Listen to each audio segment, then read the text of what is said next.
Hola, esperamos 3, 4 minutitos y comenzamos.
Se está acabando de conectar la gente, un minutito y empezamos, ¿vale, Amalia? Genial, perfecto.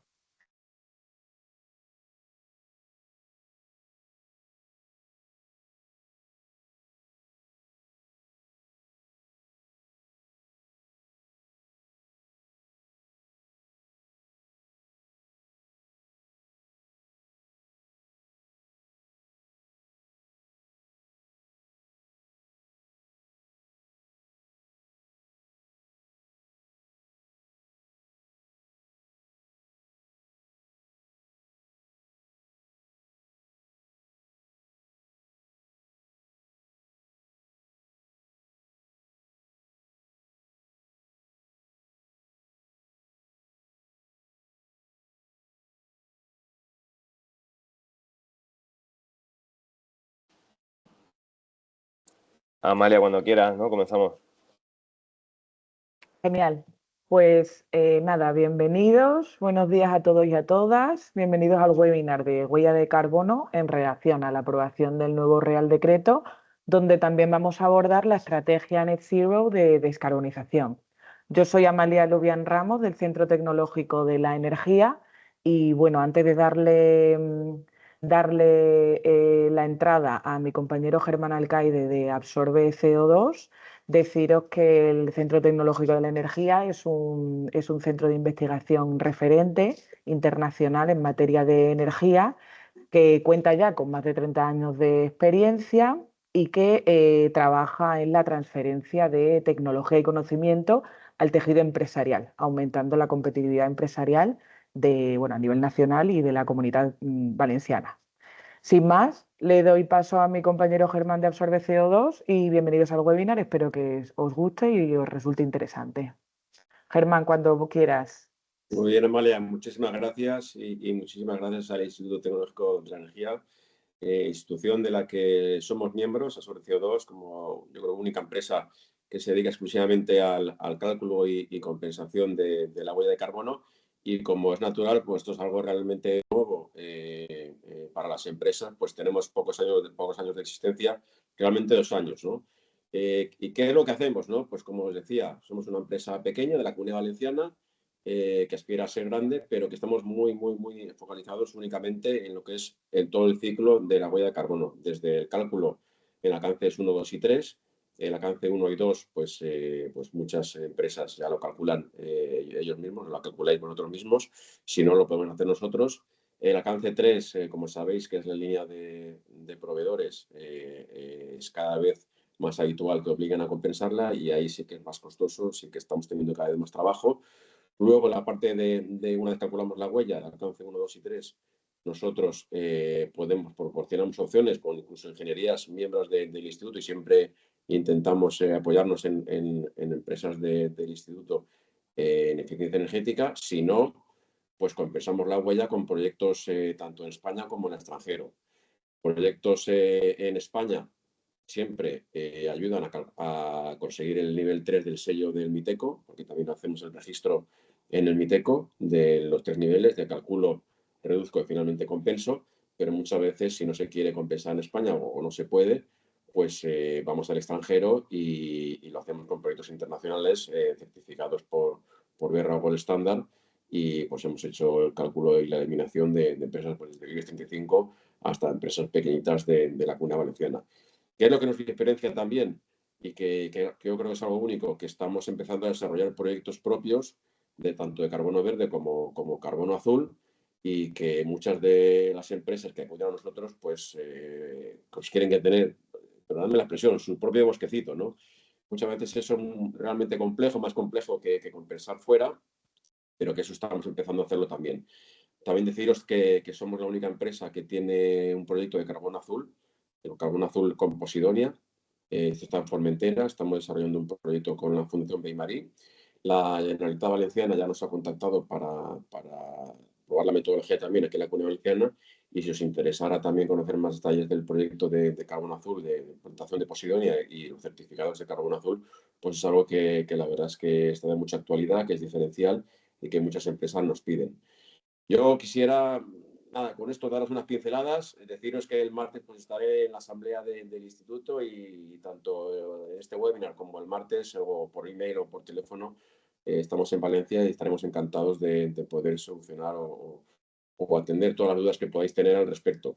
Y yo quiero dar paso a José, que es nuestro consejero delegado, que también es abogado, que sabe de regulación más que nadie, y que yo creo que os va a explicar a grosso modo en estos 45 minutos que tenemos, incluyendo preguntas, pues qué es lo que os puede interesar realmente sobre el cambio regulatorio, qué es lo que hacemos y qué os podemos aportar. Y a partir de ahí, pues a través del instituto o directamente, pues encantados de poder ayudaros en esa descarbonización y transición energética de la que todos los miembros de esta institución, pues yo creo que estamos comprometidos y que estamos muy orgullosos de poder trabajar conjuntamente con vosotros. Adelante, José.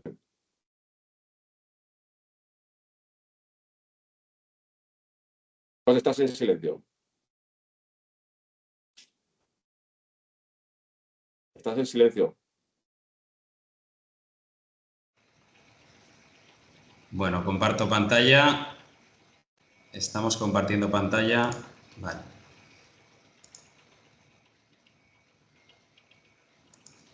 Bueno, pues nada, ante todo, gracias por la introducción, Amalia y Germán, y bueno, gracias a todos por vuestra asistencia a esta ponencia breve un poco introductoria sobre el nuevo Real Decreto de la huella de carbono, y gracias al Instituto Tecnológico por permitirnos dar a conocer tanto nuestra actividad como esta novedad normativa que afecta de lleno a las empresas y además que se produce en un momento en el que la sostenibilidad se convierte en un tema esencial, crucial y estratégico pues, para las empresas, ¿no? Bueno, yo creo que hemos hecho una pequeña introducción de nuestra empresa, Germán, y entramos a analizar lo principal del Real Decreto. El Real Decreto tiene una cuestión significante, ¿no? Hemos de empezar por el título, ¿no? Porque dice que se crea el registro de la huella de carbono, compensación y proyectos de absorción de dióxido de carbono, que ya estaba creado por el Real Decreto de 163/2014, pero ahora se le añade a ese título algo que ya es lo que nos marca esta novedad en este Real Decreto, ¿no? Dice, se establece la obligación de cálculo de la huella de carbono y de la elaboración y publicación de planes de reducción de emisiones de gases de efecto invernadero, ¿vale?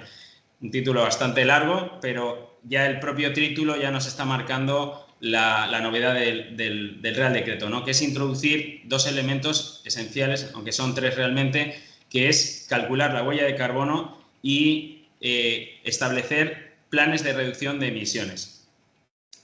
Importante resaltar que esta ponencia se produce en un momento crucial, porque la entrada en vigor se produce pasado mañana. Se publicó en el Boletín Oficial del Estado el 12 de abril y entrará en vigor a los 2 meses de la publicación. Y bueno, pues deciros que entra en vigor pasado mañana lo que vamos a contar a las empresas que afecta, ¿no? Por técnica legislativa se decide derogar el antiguo Real Decreto que ya había creado, o sea, no es que este Real Decreto crea el registro existe desde el año 2014 y por técnica legislativa pues el Gobierno ha decidido derogar el anterior Real Decreto y establecer uno nuevo con toda la regulación, ¿no? Por poner en contexto normativo esta disposición nueva, esto ya estaba anunciado en la disposición final duodécima de la Ley de 7/2021 de Cambio Climático y Transición Energética del Estado. En esta ley ya se anticipaba que el Gobierno iba a dictar una norma para establecer la tipología de las empresas que iban a estar obligadas a establecer, a calcular la huella de carbono, ¿no? Y decía que se haría a través de una modificación del Real Decreto, pero finalmente, pues como digo, ha decidido derogar el Real Decreto y establecerlo en uno nuevo todo, ¿no? Uno de los principales temas del nuevo Real Decreto es analizar quiénes son los sujetos, porque el título dice que establece la obligatoriedad del cálculo de la huella de carbono y lo principal es analizar quiénes son los sujetos obligados a hacer ese cálculo, ¿no? Y es la pregunta que ahora constantemente nos hacen las empresas, ¿no? Porque lo que era la Directiva de Sostenibilidad, que es de donde nace toda esta obligación, hay que recordar que esto ya venía anticipado en toda la normativa de auditoría de cuentas, especialmente en el Código de Comercio y en la Ley de Sociedades de Capital, en el artículo 162.5 y en el artículo 49.5 del Código de Comercio. Fundamentalmente, las empresas son las que estaban obligadas, según la Ley de Información Financiera que modificó estos artículos que acabo de referirme, y que son empresas que, según la disposición transitoria, tienen que disponer de más de 250 trabajadores. Esto llega en un momento en el que se presentó la propuesta Omnibus por parte del Estado, o sea, de la Unión Europea, en el que había un criterio ya establecido por parte de la Unión Europea que ya todo el mundo iba a transponer en sus legislaciones nacionales, y ahora pues un poco estos criterios el Estado Nacional Español ha decidido mantener este criterio de los 200 empresas de más de 250 empleados o bien que tengan la consideración de interés público, salvo las pequeñas y medianas y se requiere al menos que se cumpla entre estas empresas que tienen más de 250 empleados alguno de estos dos requisitos, es decir, que tenga 20 millones de euros en todos sus activos, en la suma de sus activos, o bien que tengan 40 millones de facturación, de cifra de negocios. Este es el punto crucial para determinar la obligación de cálculo de la huella de carbono. Y lo que se requiere, por supuesto, de estas empresas, pues que tengan al menos 2 años consecutivos que a fecha de cierre de sus cuentas reúnan estos requisitos, ¿no? Y entonces estas entrarían dentro del marco de la obligación, a expensas un poco que se pueda dictar otra normativa europea, que es la que estamos esperando con la propuesta Omnibus que se lanzó. Pero esto es lo que tenemos en España. El Gobierno ha decidido que estas son las empresas obligadas, ¿no? También el Real Decreto, lo tengo que decir, incluye a las administraciones públicas estatales, no a las autonómicas, que deja a la legislación autonómica decida cuál es la obligación de la administración autonómica, pero dentro del concepto de administración del Estado están obligados todos los departamentos ministeriales de la administración del Estado, sus organismos autónomos, sus sociedades públicas, las entidades gestoras de la seguridad social, todo el sector público estatal está obligado a hacer el cálculo de la huella de carbono. Y es importante que además, respecto a las estaciones del Estado, el Estado ha sido mucho más exigente porque, como veremos ahora mismo, en cuanto al alcance de la obligación que tienen que calcular, el Estado impone la obligación a las administraciones a partir de 2028 de calcular el alcance 3, ¿vale? Entrando un poco en el tema de en qué consiste esta obligación, el alcance de la obligación, pues bueno, el alcance tiene 3 partes. Yo creo que es importante que os quedéis con esta idea, porque no solo es calcular la huella de carbono, y esto está intrínsecamente relacionado con los objetivos del Instituto Tecnológico y de las empresas que están aquí en el instituto, ¿no? Colaborando con la misma, ¿no? Una cosa es el cálculo de la huella de carbono, otra cosa es el plan de reducción de emisiones y otra cosa es la obligación de publicidad que establece el Real Decreto. O sea, son 3 obligaciones las que realmente impone el Real Decreto. Entonces, vamos a empezar por el alcance, por lo que es la obligación de cálculo de la huella de carbono. Luego explicaré un poco en qué consiste, aunque Germán ya lo ha anticipado un poco, mi compañero Germán. El alcance obligatorio, había una duda porque el artículo 11 del Real Decreto, cuando establece esta obligación, no excluye ni define el alcance de la obligación y dice que calcularán todas sus emisiones. Entonces, grandes consultoras y despachos han estado debatiendo durante más de un mes cuál era el alcance, si también estaba incluido como obligatorio el alcance 3, pero tengo que decir que el Gobierno ha sacado hace apenas unos días una nota aclaratoria que ha dejado y zanjado este debate, diciendo que solo es obligatorio en las empresas obligadas el alcance 1 y 2 y que es voluntario el alcance 3 y el registro, ¿vale? El registro en el MITECO, que es uno de los... Es una cosa que sinceramente, cuando una empresa hace el cálculo, y más estando obligado a ello, no tiene coste y sinceramente estar inscrito en el registro creo que aporta más beneficios. Nosotros lo tramitamos a menudo para nuestros clientes porque es como un sello de calidad tipo, pudiera ser la ISO, el hecho que una empresa obtenga el sello y demuestre su esfuerzo de reducción de emisiones o de compensación y que calcula la huella para el año, pues es un sello que a pesar de que es voluntario el registro, pues es recomendable, ¿no? ¿Cuándo es obligado el hacer este cálculo? Porque hemos hablado que para las administraciones sí que ha establecido una normativa. Para las empresas, el primer ejercicio en el que van a tener que obligatoriamente calcular la huella de carbono va a ser la huella de 2025, que se publicará en el informe sostenibilidad o en el informe que se reportará en el año 2026, ¿vale? Esto es muy importante, o sea, esta obligación será aplicable para la huella de 2025. Por eso que ya se ha lanzado el Real Decreto con el ánimo, pues, de que las empresas ya se puedan preparar para hacer este cálculo, ¿no? Y trabajar en esta línea. Otra de las partes fundamentales, como he dicho, del alcance de la obligación que establece el Real Decreto es el plan de reducción de las emisiones, ¿no? Esto no es una cosa que nace nueva. Lo que era el plan de reducción de emisiones, el Código de Comercio ya establecía la obligación de informar de que la empresa contaba con un plan, pero no obligaba a tenerlo ni obligaba a publicarlo, como veremos ahora. Entonces, al final, el Real Decreto opta por obligar a las empresas a redactar un plan de reducción de emisiones, a las empresas que hemos mencionado anteriormente, ¿vale? Las empresas sujetas a la información no financiera. ¿Qué debe contener este plan de reducción de emisiones? Pues es un objetivo cuantificado de reducción de emisiones en un horizonte a 5 años, ¿vale?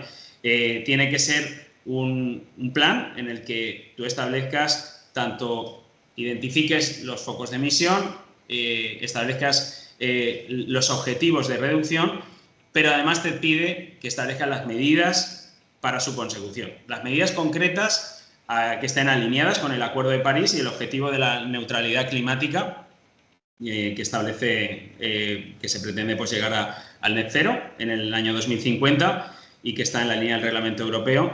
Y ese es el objetivo del plan de reducción de emisiones. Esto es una oportunidad muy grande, como a continuación veremos, para todo el sector energético, porque este plan de reducción de emisiones, que parte de la premisa de hacer este cálculo de la huella, va a generar la oportunidad de negocio para numerosas empresas, para el propio instituto, de poder abordar proyectos tanto de eficiencia energética como de energías renovables, como todo lo relacionado con el proceso de descarbonización de la empresa, ¿no?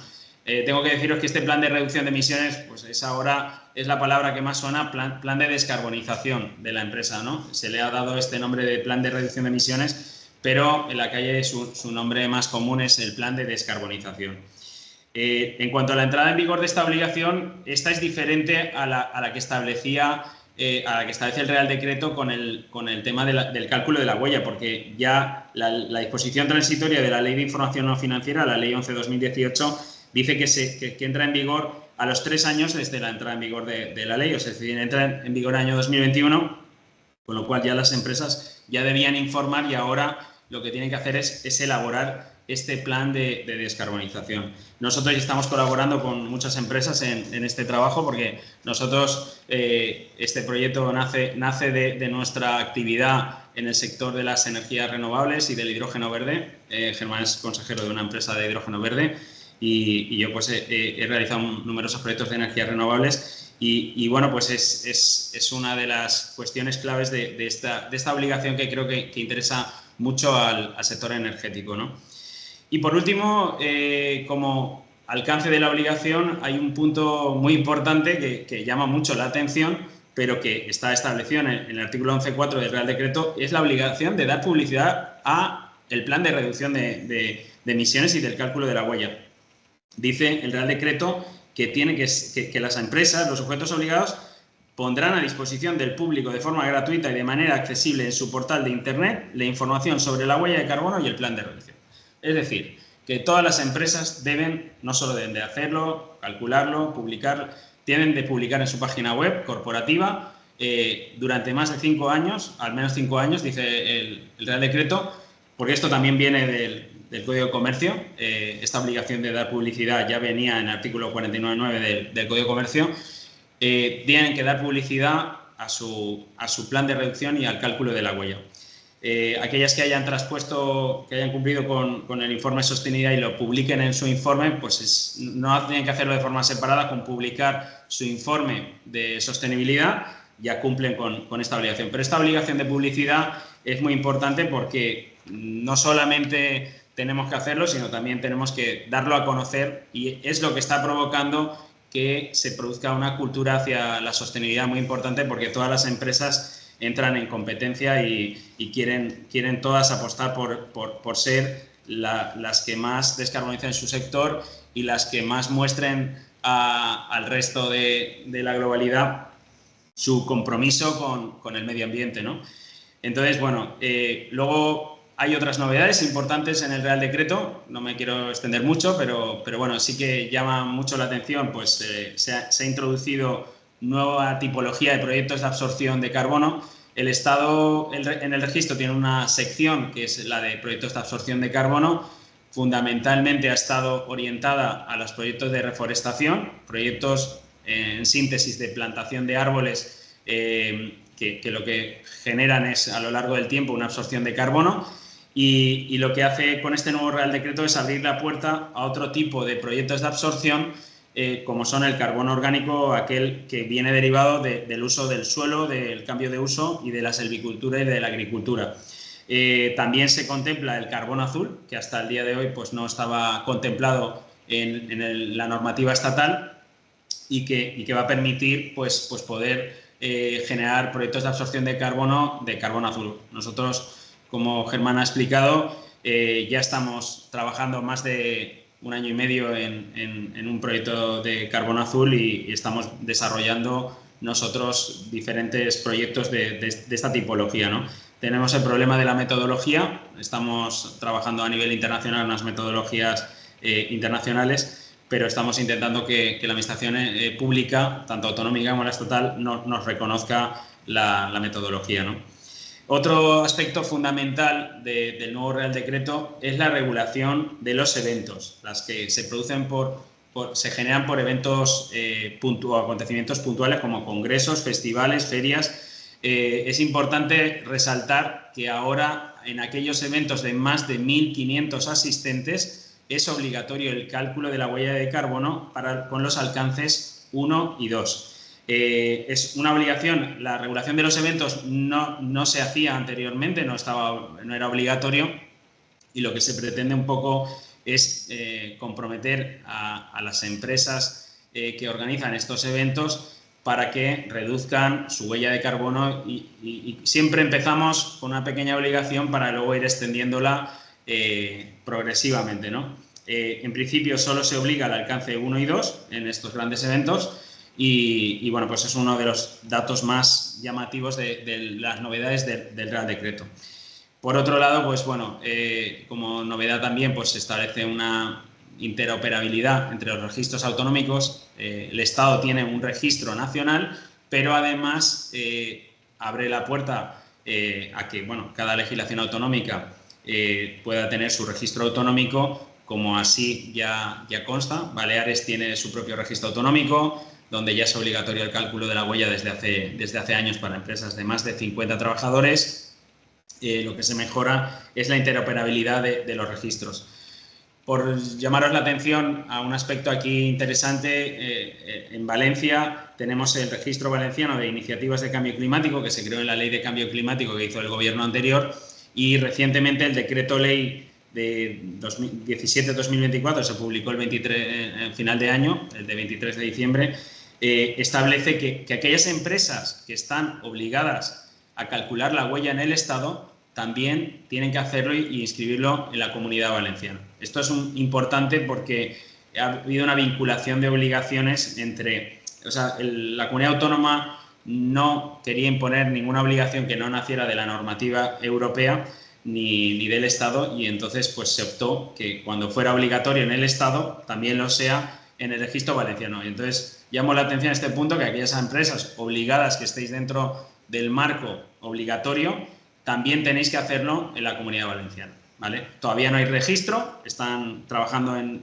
la creación del registro y bueno, esperemos que en breve se tenga, ¿no? Y finalmente, pues bueno, pues hay que llamar la atención que cada día es más importante el tema del cálculo de la huella de carbono, porque tanto empresas obligadas como no, la administración cuando licita establece que el Real Decreto que puede utilizarse como criterio de adjudicación o un criterio ambiental en los procesos de contratación pública. Es un tema muy importante. Casi todas las licitaciones ahora que se están produciendo, sobre todo por parte del Estado, obligan a calcular la huella y algunas incluso a compensar. Nosotros estamos compensando huellas de carbono de empresas del sector de la construcción que cuando les adjudica una obra del Estado les obliga a calcular la huella y a compensar la huella que genera la realización de la obra, sobre todo en huellas de infraestructuras como las carreteras. Y bueno, es un tema muy, muy interesante, ¿no? Un poco por daros unas pinceladas de en qué consiste la huella de carbono, pues bueno, cuando hablamos de huella de carbono de una organización nos referimos a las fuentes emisoras que se analizan en el cálculo, y esas fuentes emisoras se utiliza el término alcance para clasificarlas, ¿no? Entonces hablamos de alcance 1 para las emisiones que se producen directas por parte de la empresa, provenientes pues, de calderas, de hornos, de vehículos propios de la de la empresa, de propiedad de la empresa o que están controladas por la entidad, ¿vale? Alcance 2 son las emisiones indirectas asociadas a generación de electricidad adquirida y consumida por la organización, ¿vale? Y, por último, el alcance 3 pues, es el alcance de aquellas emisiones que nosotros provocamos con nuestra actividad de forma indirecta, ¿no? Pues, por ejemplo, la extracción y producción de materiales, la organización de viajes de trabajo, el uso de medios externos, el transporte, avión, combustibles y demás que se utilizan en actividades que generan terceros proveedores de la empresa, ¿no? Este es el alcance que el gobierno ha dejado claro que no es obligatorio, pero cada día las empresas están abordando este alcance para incluirlo dentro de su compromiso medioambiental, ¿no? Hay que decir que una vez se realizan los cálculos, el Ministerio dispone de unas calculadoras y hay unas metodologías de cálculo. Es el Greenhouse Gas Protocol Corporate Standard, que es conocido como GHG Protocol. También está la ISO 14064. Por ejemplo, Baleares tiene como obligatorio que la huella se calcule conforme a la ISO. Y una vez se realiza conforme a esta metodología el cálculo en función de estos alcances, el Estado cada aproximadamente mes de mayo publica una serie de factores de emisión que digamos que corrige estos valores y que va actualizando año a año para cada sello. Pues ahora, por ejemplo, para el sello de 2024, pues hace el mes de mayo ha publicado los factores de emisión para calcular su huella, ¿no? Y finalmente, bueno, pues deciros que el Real Decreto permite excluir del alcance 1 y 2 pues, un 5% total porque falte información o sean de impacto inmaterial dentro de lo que es el cálculo, ¿no? Como punto importante, pues el tema del sello, yo creo que, como ya he dicho, el registro mantiene tres secciones. La sección de cálculo tiene un registro en el que una vez ya realizas el cálculo del año en curso correspondiente, lo presentas y te obtiene el sello que veréis aquí en la pantalla. En función, aquí hemos puesto 2021, pero te dan del sello del año que has calculado y en función has hecho calculo, reduzco, compenso, estas líneas que se ven más sombreadas en azul, pues te las resaltan, ¿no? ¿Cuándo dan el reduzco? El reduzco se da cuando la empresa demuestra durante 4 años que ha reducido sus emisiones progresivamente, ¿no? El sello de compenso y de cálculo te lo dan siempre que llevas a cabo toda esta labor, ¿no? Un poco lo que se ha anticipado del tema del plan de reducción de emisiones. El plan de reducción de emisiones es otra de las obligaciones que establece el Real Decreto. Hay que elaborar plan de descarbonización, que os he comentado que se llama ahora, o que se conoce ahora. Es una estrategia estructurada para medir y reducir la huella de carbono mediante acciones concretas y que, bueno, pues básicamente parte de la premisa del punto de partida es el cálculo de la huella. Se hace un análisis y definición de los objetivos, es decir, se identifican las fuentes de emisión y se analizan las áreas con mayor impacto dentro del proceso de producción de la empresa y se establecen objetivos concretos para esa reducción.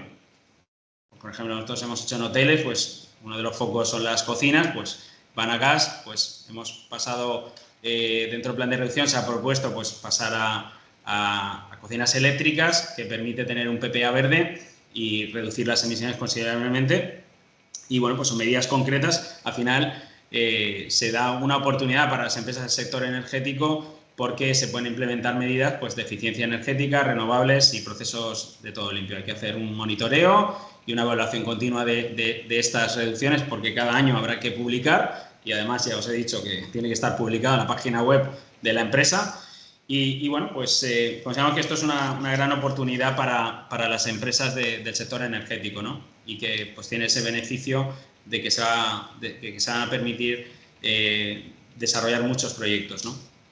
Finalmente, quiero hablaros de una de las partes del registro de la huella de carbono que se regula en el decreto, muy sucintamente, porque cuando ya la empresa ya no tiene dónde reducir o no le cabe la reducción porque es muy costoso el desarrollar un proyecto de energía renovable o de combustibles renovables para reducir sus emisiones, la ley permite acudir a la institución de la compensación del carbono, ¿vale?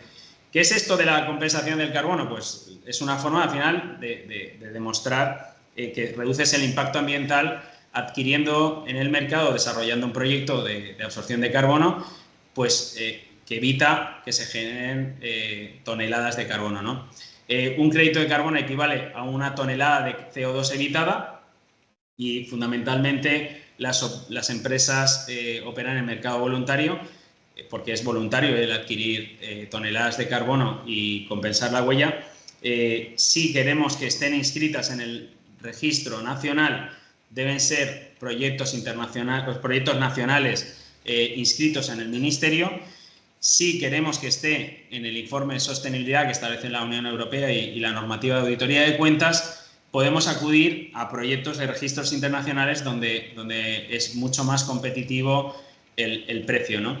Los beneficios que tiene esto para las empresas, pues demuestran su reducción del impacto ambiental, cumplen con una normativa legal, mejoran su imagen corporativa, les permite acceder a nuevos mercados porque a veces pues, el participar con empresas que ya están descarbonizándose pues, son muy exigentes en cuanto a que sus proveedores también cumplan con los objetivos de cambio climático que establece la empresa. Y bueno, simplemente deciros que en España pues, bueno, el mercado está creciendo de una forma exponencial. O sea, cada año se está duplicando las empresas que compensan la huella de carbono. Actualmente tenemos cerca de 1 millón de toneladas disponibles en España de proyectos inscritos de reforestación. Problema que está en un entorno de 30 a 50 euros la tonelada. Y bueno, como os decía, la otra opción que tiene la empresa, siempre que no quiera obtener el sello de compenso, que también a veces lo que hacemos es hacer fórmulas mixtas, es decir, comprar unos créditos de carbono en España y otros en registros internacionales.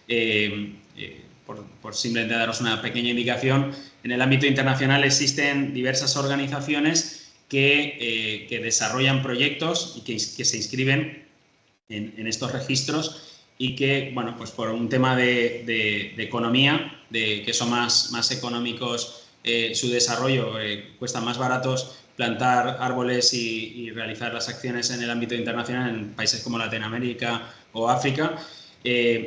Pues hay unos registros que la Unión Europea en su reglamento permite que se puedan compensar la huella y son en American Carbon Registry, la ACR, Climate Action Reserve, la CAR, Gold Standard y BERRA, ¿no? Bueno, también tenemos en Naciones Unidas, Clean Development Mechanism, CDM, son créditos de carbono que están vinculados a proyectos de energías renovables que se certifican y que se obtienen créditos o de conservación o reforestación. Y bueno, pues básicamente pues, este es el panorama un poco de la huella de carbono que tenemos con este nuevo Real Decreto. Daros las gracias por vuestra atención y quedar a vuestra disposición para cualquier duda, aclaración y sobre todo pues encantados de poder ayudaros y acompañaros en esta aventura de la sostenibilidad que viene, ¿no? Muchas gracias, José. Muy interesante. Vale, pues paso yo a compartir. ¿Me escucho duplicada? Vale, ahora ya no. Vale, genial. Voy a compartir pantalla. ¿Me confirmáis cuando veáis la presentación? Sí, aquí está. Sí, sí que se ve. Vale, genial. Pues nada, José, muchísimas gracias. Súper interesante el análisis de la norma. Me da mucho pie a la continuación porque, bueno, yo voy a explicar más la parte técnica de lo que implica el desarrollo de un plan de descarbonización y sobre todo cuál es el papel del I+D en toda la línea de descarbonización que plantea Europa y por ende España. Así que vamos allá.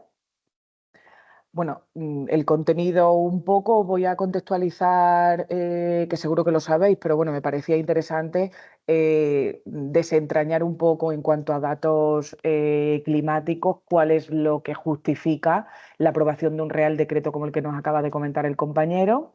Luego en sí mismo el plan de descarbonización bajo la estrategia Net Zero. Importante, la manera en la que hay que aplicar las medidas, que es lo que he denominado jerarquización.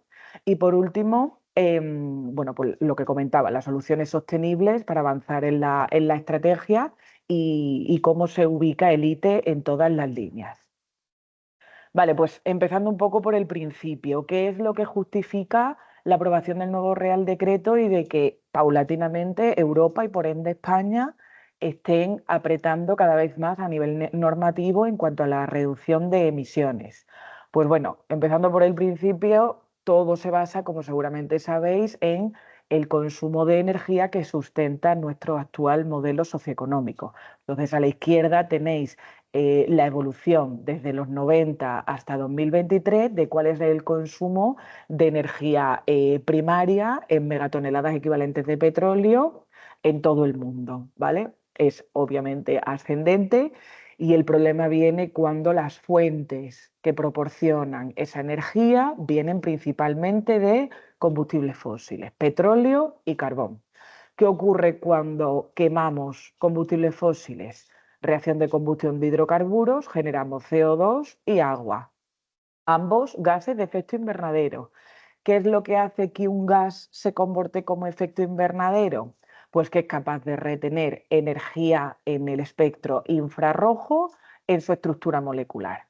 Por dos cuestiones principalmente, por el momento dipolar de algunas moléculas y porque vibran los enlaces, según la tipología de enlace molecular que tenga. Como resultado de esto, el concepto de efecto invernadero. El Sol calienta la Tierra, la superficie de la Tierra emite en infrarrojo, que es retenido por la atmósfera por presencia cada vez mayor de la concentración de este tipo de gases. Este tipo de gases llega un momento en el que emiten dicha energía en el infrarrojo en todas direcciones, incluyendo la superficie de la Tierra. Resultado, tenemos cada vez un balance neto en aumento de temperatura.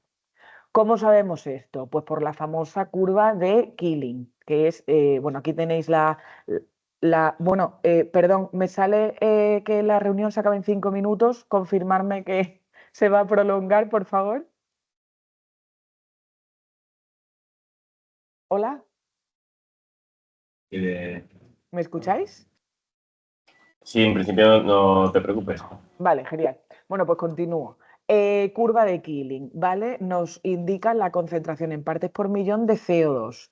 Desde 1958 tenemos registros directos, hasta el día de hoy hemos pasado de 340 a superar las 420, pero es que cuando hicieron los análisis paleoclimáticos en el hielo del Ártico, se vieron que los ciclos de deshielo y congelación se reflejaban a nivel cromático y entonces es cuando sacaron y calcularon a nivel indirecto los flujos de aumento y descenso de concentración de ppm de CO2 en los últimos 800.000 años. Como podéis ver, hemos disparado las concentraciones de CO2 a nivel atmosférico. Resultado de esto, efecto invernadero igual a calentamiento global, igual a cambio climático o la situación actual que se denomina crisis climática. Empezamos por el principal indicador evidente, aumento de la temperatura global de la Tierra. A la izquierda tenéis la gráfica de la NASA. Desde 1980 hasta la actualidad, en 2024, la temperatura media de la Tierra ha aumentado del orden del 1,3 e incluso en 2024 hemos superado ya el umbral del 1,5. ¿Qué nos dicen los datos? Que la última década ha sido la más cálida desde que se tienen registros. Mayor temperatura, mayor velocidad de deshielo de los casquetes polares. La gráfica de abajo, también obtenida de la fuente de los históricos de la NASA, nos dice que la velocidad del aumento del nivel del mar se ha multiplicado por 2. Desde 1994 a 2002, la tasa de crecimiento del nivel del mar era de 2,1 milímetros al año. En la última década, de 2014 a 2022, la hemos multiplicado por 2. Ahora el mar está aumentando en torno a 4,3 milímetros al año. ¿En qué se traduce esto en España? Estos son los datos de los históricos de la EMET a nivel peninsular, porque son los que he extraído, o sea, he sacado Canarias, porque ya se puede considerar otra zona climática, pero bueno, a nivel peninsular, ¿qué tenemos? La primera gráfica de arriba indica Desde 2015 a 2025, es decir, de la última década, por meses, todas las veces que ha habido anomalías térmicas positivas. Obviamente las gráficas en rojo son más temperaturas de la que deberían según la media registrada para cada mes del año, y la azul, anomalías negativas. Importante de esto, en 2020 y en 2022 se superaron en meses asociados a invierno y a octubre, se superaron en más de 3,5 grados la temperatura media que dicho mes debería de haber tenido. Es decir, estamos superando a nivel, bueno, que los meses son cada vez más cálidos, en las últimas décadas se han disparado. Segunda evidencia, cómo aumenta el número de días que duran las olas de calor. La gráfica de abajo a la izquierda, lo mismo, desde el 2015 a 2024 los días se multiplican, incluso en 2022 llegamos a tener más de 40 días consecutivos de ola de calor. Y en un país como España, las anomalías térmicas afectan a la precipitación.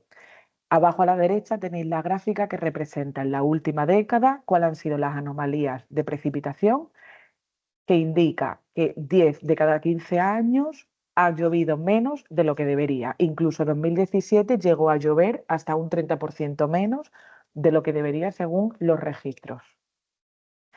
Y en contexto valenciano, inevitablemente, hemos sufrido el año pasado uno de los eventos meteorológicos extremos del siglo, que fue la Dana. Importante de aquí, estos son los registros de temperatura del mar Mediterráneo obtenidos del satélite Copernicus, que es el que registra la temperatura y la evolución del clima en Europa.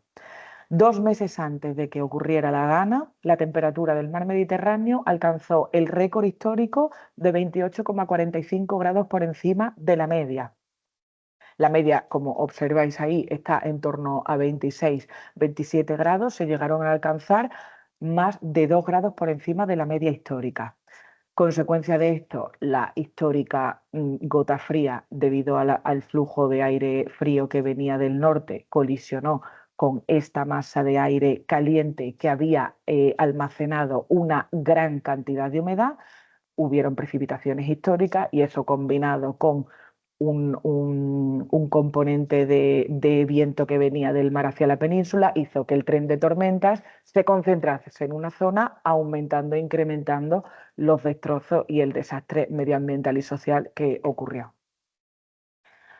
Entonces, resultado de esto, partimos de la publicación del sexto informe del IPCC, que es el panel intergubernamental de personas expertas sobre el cambio climático, que ya en 2021 publica un informe demoledor, donde ya habla de los límites 1,5 y 2 grados, límites bajo los cuales debemos mantener el calentamiento neto global de la Tierra. A raíz de la publicación de este informe, Europa publica la Ley Europea del Clima y, por ende, empiezan a transponerse toda esta legislación a los países miembros. España, por su parte, en el mismo año publica el Plan Nacional Integrado de Energía y Clima, donde se ratifican los objetivos de reducción de emisiones a 2030 del 40% y a 2050, como comentaba el compañero, del 100%, que sería alcanzar la neutralidad climática. De aquí es donde surge tanto el Real Decreto que se acaba de aplicar como el famoso concepto de descarbonización industrial. Entonces, pasamos ya a materia técnica. Lo primero que hay que explicar aquí es que el plan de descarbonización o la ruta a la descarbonización es eso, en efecto, una ruta. Entonces, según a donde queramos llegar o a donde la legislación nos va marcando que debemos llegar, existen distintos alcances. El primer alcance, empezando abajo a la izquierda. Calculo mi huella de carbono y diseño un plan de reducción de emisiones. Ese es el escenario en el que estamos actualmente, la aplicación del nuevo Real Decreto para 2025. Realmente aquí no tenemos una obligación de reducir, no estamos reduciendo las emisiones, estamos planteando cómo lo haríamos en un horizonte de 5 años. Segundo alcance, empiezo a aplicar dicho plan, soy capaz de reducir mis emisiones y entonces para 2030 espero alcanzar ese objetivo climático de la reducción del 40%. Siguiente alcance más ambicioso, neutralidad climática. Llegamos a 2050. He conseguido ir reduciendo paulatinamente mis emisiones a la vez que compenso, como comentaba el compañero. Entonces llega un momento en el que mi entidad, mi actividad industrial, es cero emisiones neutras. Emito lo mismo que compenso. Por tanto, netamente año tras año, yo soy cero emisiones neutras. Cero emisiones netas. Y por último, el alcance máximo al que realmente debemos aspirar es el de tener un impacto climático positivo. ¿Cuándo se da esa situación? Pues cuando invierto en proyectos de compensación, siendo las captaciones de carbono, la compensación de carbono superior a lo que yo emito. Entonces realmente tengo un balance positivo. En este punto cabe destacar una diferencia de conceptos. No es lo mismo ser neutros en carbono que ser cero emisiones netas. ¿Qué es ser neutros en carbono? Yo compenso lo que emito, pero sin invertir en reducción. Es decir, yo soy una empresa que por convicciones, por publicidad o por estrategia empresarial, decido calcular mi huella de carbono y anualmente, me lo invento, emito 1000 toneladas de CO2 anual. De acuerdo, contacto con una empresa que me proporciona o me hace el proceso de compra-venta, por ejemplo, de bonos de carbono en el mercado voluntario y entonces compenso lo que emito. Yo realmente soy neutro en carbono, pero no he hecho el ejercicio de descarbonización en sí mismo. Por el contrario, tenemos el concepto de cero emisiones neutras, cero emisiones netas. Ahí es donde sí he hecho un análisis de cuál es mi cadena productiva, de cuál es mi cadena de valor, he invertido en medidas de eficiencia energética, de uso eficiente de recursos, de descarbonización, etcétera, etcétera, y cuando ya no soy capaz de reducir más mi huella, esas emisiones que van intrínsecas a mi proceso son las que compenso. Entonces realmente yo llego a la neutralidad climática habiendo hecho un ejercicio de reducción de consumo energético y de reducción de mi impacto medioambiental.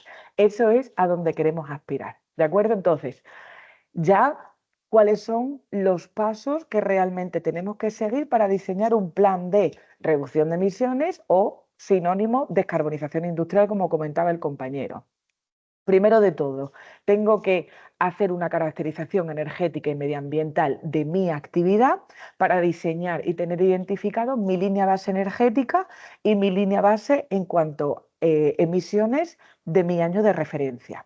Una vez que tengo analizada mi línea base, diseño indicadores. Estos indicadores, los famosos KPIs o Key Performance Indicators, son los que me van a permitir evaluar que a medida que yo voy aplicando las medidas que he diseñado, voy a poder evaluar si estoy obteniendo los ahorros que esperaba, si por el contrario tengo que volver a revisarlos o rediseñar las medidas. ¿De acuerdo? Es importante tener diseñado estos KPIs.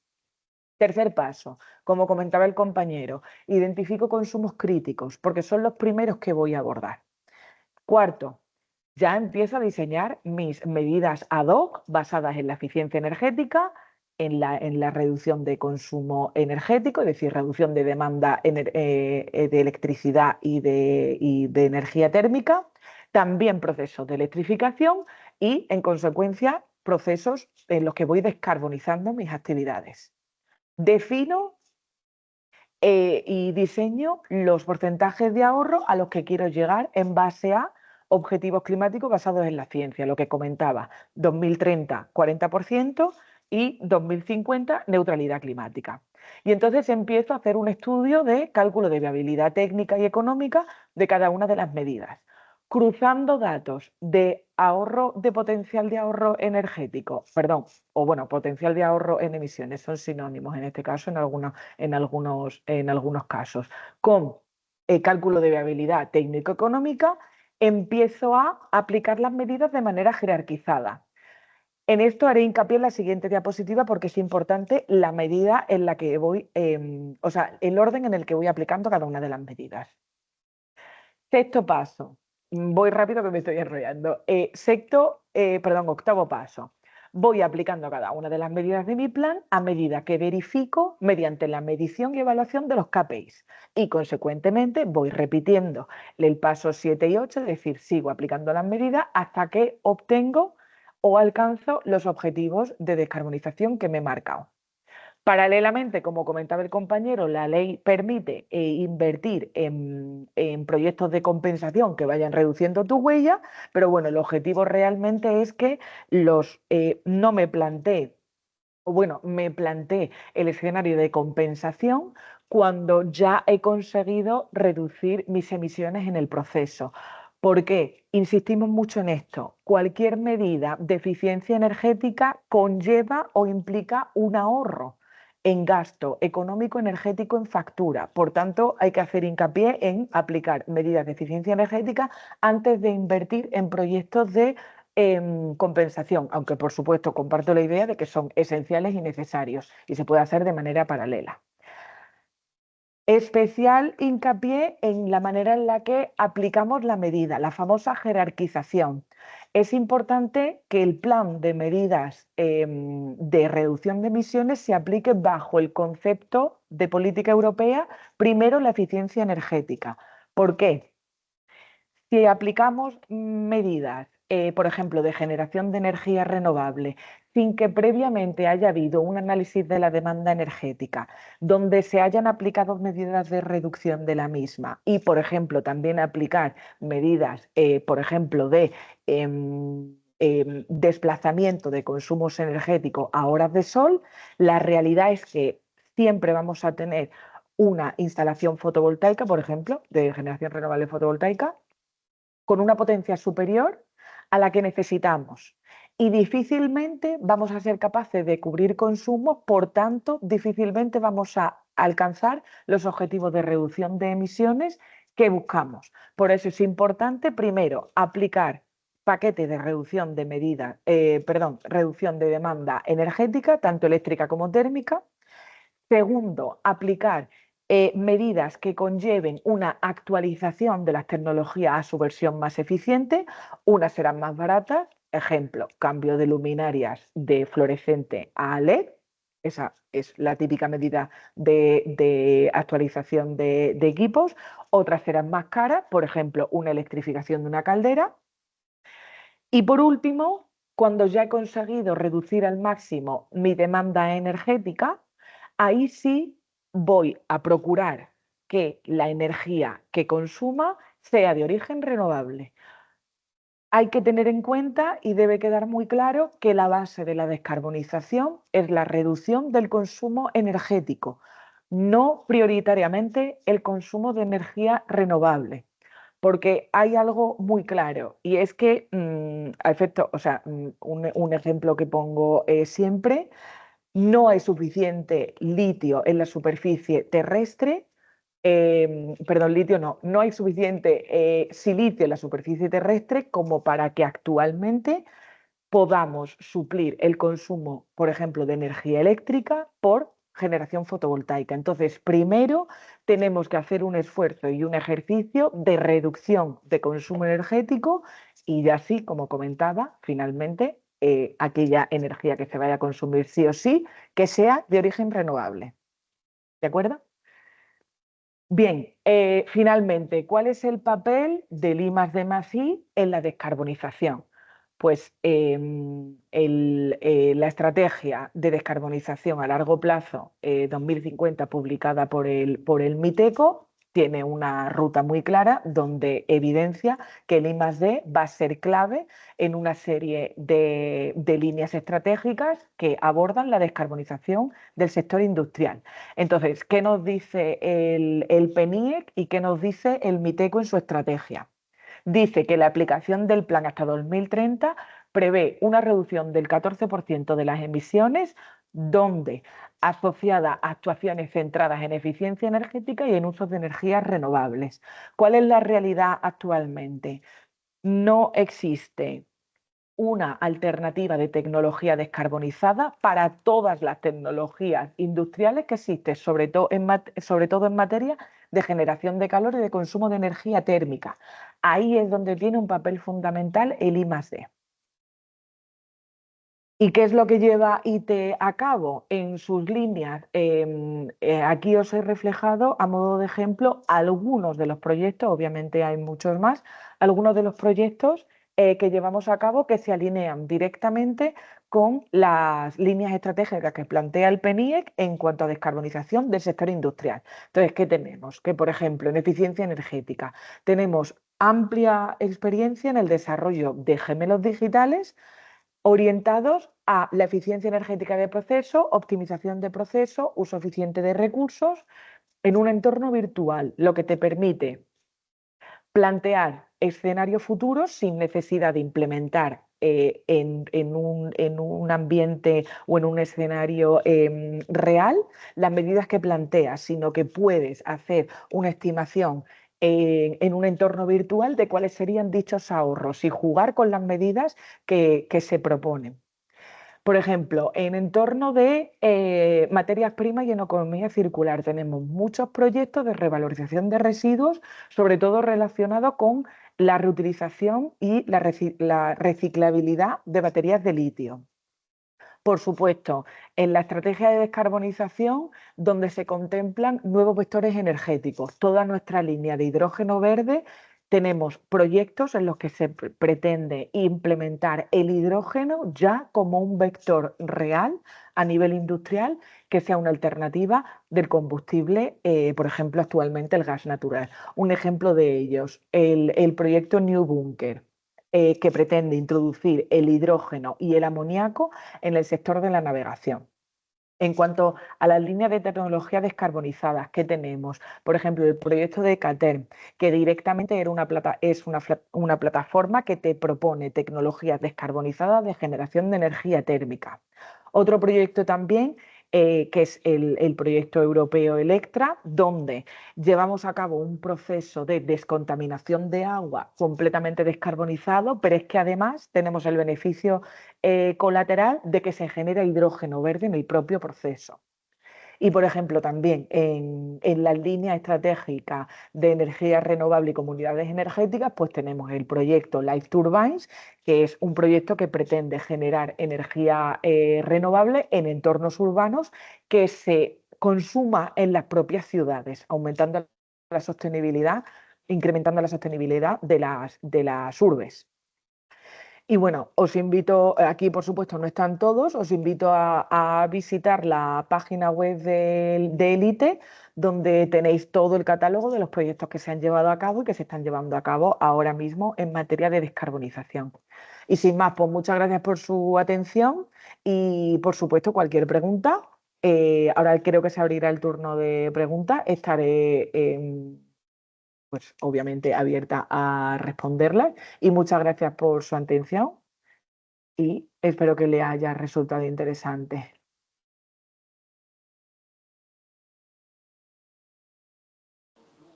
Si tenéis alguna pregunta podéis escribirla en el chat y se la hacemos llegar a Amalia.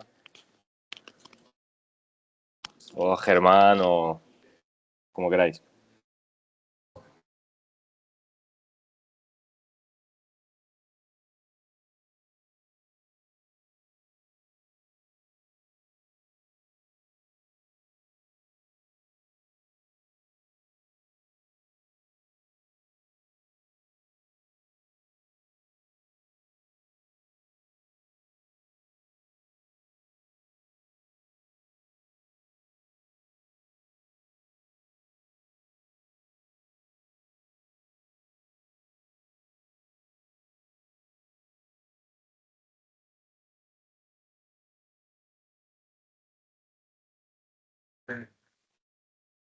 No hay preguntas. Ah, bueno, sí, mira.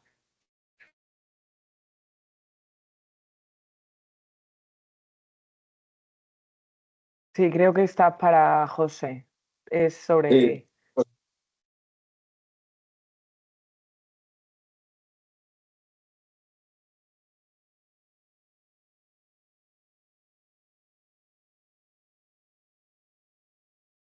José, ¿contestas?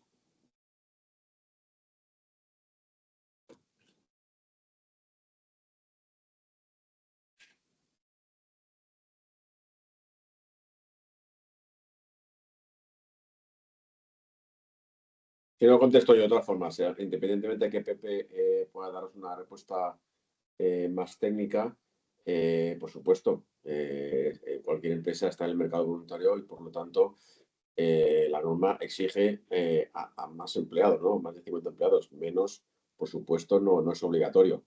A partir de ahí, muchas empresas lo hacen sin ningún tipo de obligación a hacerlo. Nosotros, pues sin dar nombres, pues trabajamos con empresas tanto en la Comunidad Valenciana como fuera, donde no tienen ninguna obligación y no solo calculan la huella, sino que la reducen y finalmente la compensan.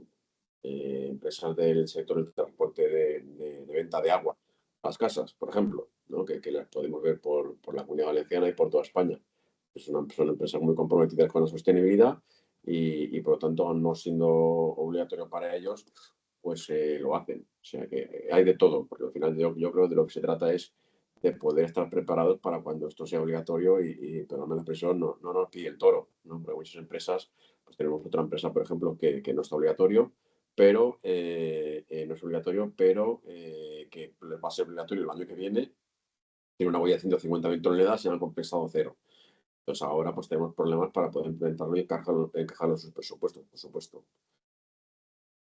Veo que hay otra pregunta por ahí sobre el año base para el plan de reducción. Como decía José, el MITECO establece el 4 años hacia atrás. 4 años implica, pues ahora mismo, pues se calcula la huella de 2024. Como decía José, la huella, los indicadores han salido ahora en mayo para calcular la huella de 2024. Entonces nosotros, con efecto retroactivo, estamos renovando las huellas del 24, 23, 22 y 21 para las empresas que no lo han hecho. La que lo han hecho simplemente es actualizarla. Con eso lo transmitimos el dato, lo transmitimos al MITECO. El MITECO evalúa los informes. Los informes, en nuestro caso, los firma un ingeniero químico. En España, hoy, el cálculo de la huella, pues la metodología no es obligatoria. Cualquiera pues va a la página web de Iberdrola o el mismo de MITECO y lo calcula. Eso hoy día no está verificado, ¿vale? Entonces, nosotros lo que hacemos es ofrecer un servicio de certificación. Nosotros trabajamos con AENOR, con quien tenemos una excelente relación, y esto no es un servicio adicional. Hay muchas empresas que lo que quieren es certificar que esa huella está bien calculada por motivos evidentes, por la ISO, y por lo que al final esa certificación le da muchísimas ventajas y, por lo tanto, eso es un más, ¿no? Pero, como os decía, son 4 años para atrás. Si la empresa es de reciente constitución, pues entonces el segundo nivel de reduzco no te lo van a dar porque no has calculado los 4 años de media. No sé si con esto he contestado. Luego veo una pregunta adicional respecto a las empresas obligadas a cómo le vaya, según el establecimiento de la Nacionalidad de Estado, están obligadas a la de trabajadores con número de decretos. Eso le está obligado que el número total de trabajadores de las empresas del grupo no supere 500 que presentan las cuentas consolidadas. Entiendo que sí, pero si no está Pepe ahora mismo, te lo puedo contestar técnicamente, porque esto ya es muy técnico. Sí, si me dejas sí, un correo. Sí, Pepe.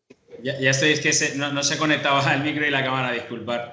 Estaba leyendo con respecto a las empresas de cálculo. Sobre las cuentas consolidadas. Se ha comentado que según los discursos de la Estado están obligadas empresas activos superior a 20. Las también requieren dispensación para estar obligado el número total de trabajadores sea superior a 500 de cuentas consolidadas.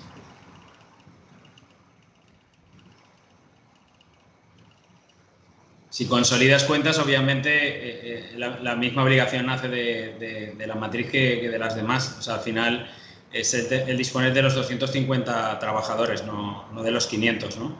Entonces, la obligación son 250 trabajadores y a partir de ahí tienes que cumplir alguno de los dos requisitos en los 2 últimos ejercicios, habiendo superado el 20% de 20 millones de activo o 40 millones de facturación.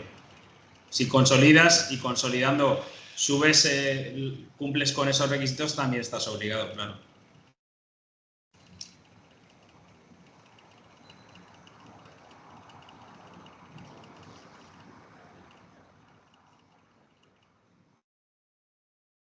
No sé si queda aclarado con esto.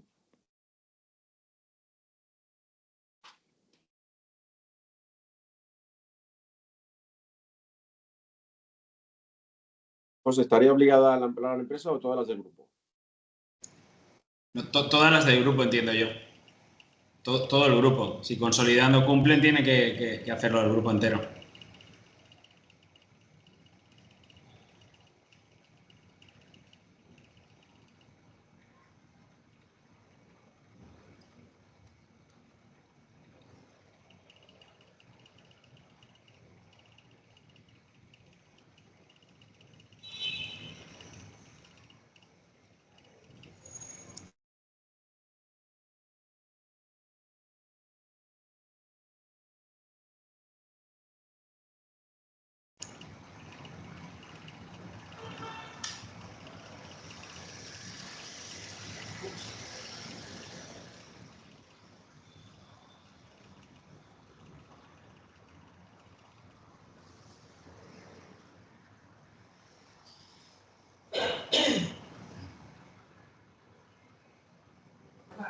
Bueno, si no hay más preguntas, damos por finalizado el webinar. Gracias a todos y a todas por asistir. Gracias, Germán. Gracias, José. Y gracias, Muy bien. Amalia, también.